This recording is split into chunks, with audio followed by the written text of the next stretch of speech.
السلام علیکم، welcome to my channel study plant.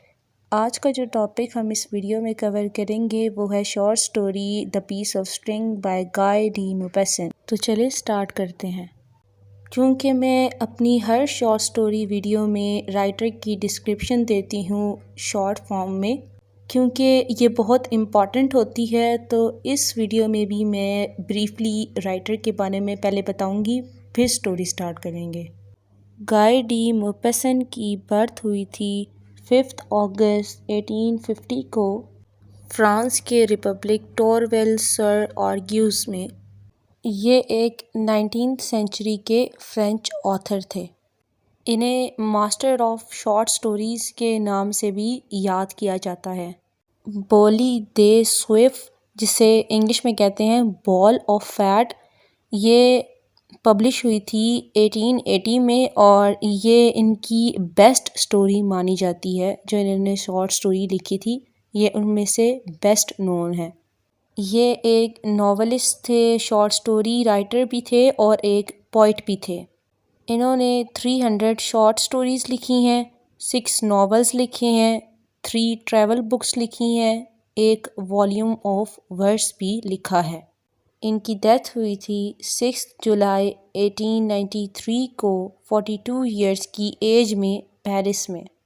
اب رائٹر کے ڈسکرپشن کے بعد تھوڑی سی سٹوری کی بات کر لی جائے۔ یہ story the piece of string published ہوئی تھی 1883 میں۔ یہ سٹوری بیسیکلی 5 کیریکٹرز کے گرد گھومتی ہے۔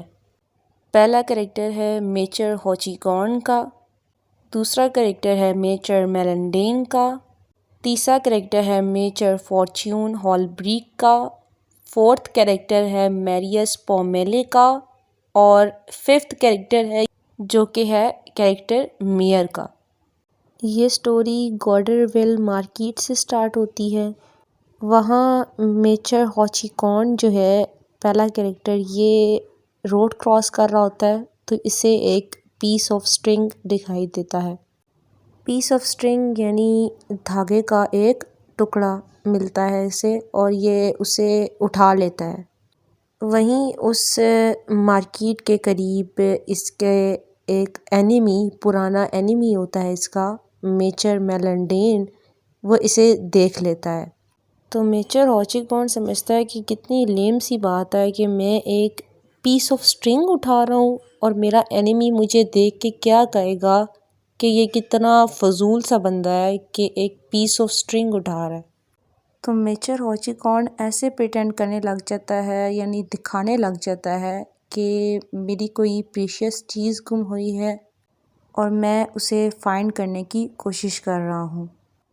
گارڈر مارکیٹ کو کراس کرتے ہوئے وہ ایک ریسٹورنٹ تک پہنچتا ہے، جہاں پہ کچھ لوگ ڈرم بیٹ کرتے ہوئے آتے ہیں اور پوچھتے ہیں کہ میچر ہوچیکارن یہاں پریزنٹ ہے، یعنی میچر ہوچیکارن یہاں موجود ہے۔ اس پہ میچر ہوچیکارن کہتا ہے کہ یس آئی ایم پریزنٹ۔ وہ لوگ اسے کہتے ہیں کہ تمہیں ہمارے ساتھ چلنا ہوگا کیونکہ میئر نے تمہیں بلایا ہے۔ تو میچر ہوچیکارن ان کے ساتھ جانے کے لیے تیار ہو جاتا ہے۔ وہاں پہنچنے پر میئر اسے کہتا ہے کہ تمہیں ایک پاکٹ بک چراتے ہوئے دیکھا گیا ہے، تم نے وہ پاکٹ بک روڈ سے اٹھائی تھی۔ اس پر وہ بہت حیران ہوتا ہے کہ میں نے تو کوئی پاکٹ بک نہیں اٹھائی۔ تو اس پہ وہ سوال کرتا ہے، کوسچن کرتا ہے میئر سے کہ آپ کو کس نے بتایا ہے کہ میں نے پاکٹ بک اٹھائی ہے؟ تو میئر کہتا ہے کہ میچر میلنڈین نے تمہیں دیکھا ہے پاکٹ بک اٹھاتے ہوئے۔ اس بات پر میچر ہوچیکارن کو بہت غصہ آتا ہے کہ وہ میرا اینیمی ہے اور مجھ سے بدلہ لینا چاہتا ہے، تبھی ایسی جھوٹی بات کہہ رہا ہے۔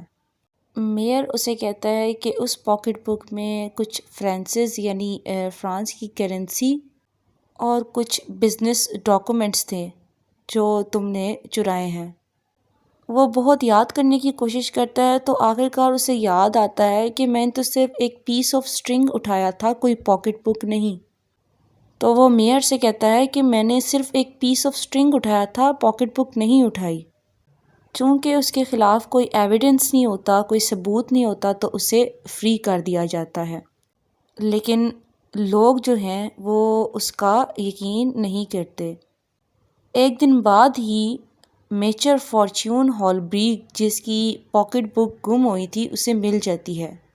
ایکچولی میریس پومیلے جو وہاں سے گزر رہا ہوتا ہے روڈ سے، تو اسے وہ پاکٹ بک نظر آتی ہے۔ وہ اسے اٹھا لیتا ہے اور میئر کو دے آتا ہے کہ یہ اس کو اپنے اصلی مالک کے حوالے کر دیں۔ تو میچر فارچیون ہولبریک جو اس کا اونر تھا پاکٹ بک کا، تو اسے مل جاتی ہے پاکٹ بک، لیکن میچر ہاچیکون کا کوئی بھی ابھی تک یقین نہیں کرتا کہ وہ سچا تھا کہ اس نے پاکٹ بک نہیں چرائی تھی۔ وہ اپنی پوری لائف ایویڈنسز دینے میں گزار دیتا ہے کہ میں جھوٹا نہیں بلکہ سچا تھا۔ لیکن چونکہ ہماری سوسائٹی میں اگر کوئی بندہ ایک کام غلط کر دے اور بعد میں وہ سچا بھی ثابت ہو جائے، لیکن اس کی بات کو جھوٹا ہی مانا جاتا ہے۔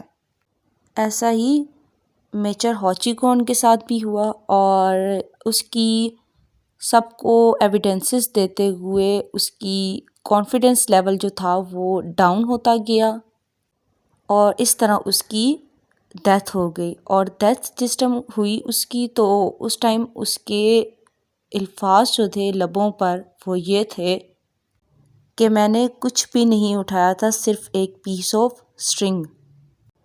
اس سٹوری میں یہ بھی بتایا گیا ہے کہ اس واقعے کے کچھ عرصے بعد وہاں اس علاقے میں جہاں میچر ہاچیکون رہتا تھا، ایک بہت بڑا فلڈ یعنی سیلاب آیا، جس کی وجہ سے لوگوں کی تمام قیمتی اشیاء یعنی پوزیشنز جو ہیں وہ ویسٹ ہو گئیں، یعنی فلڈ اپنے ساتھ ان کو لے گیا۔ لیکن ایک جو چیز جس کو نقصان نہیں پہنچا وہ میچر ہاچیکون کی گریو یعنی قبر تھی، یعنی اس کو کوئی نقصان نہیں پہنچا، لیکن باقی جو چیزیں ہیں ان کو نقصان پہنچ گیا۔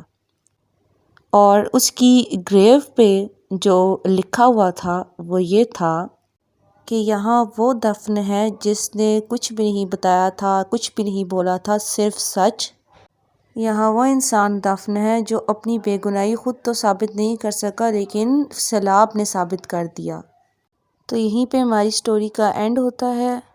اگر آپ کو ویڈیو اچھی لگی ہو تو لائک کیجیے گا، اپنے فرینڈز اور فیملی کے ساتھ شیئر کیجیے گا، اور چینل کو سبسکرائب کرنا نہ بھولیے گا۔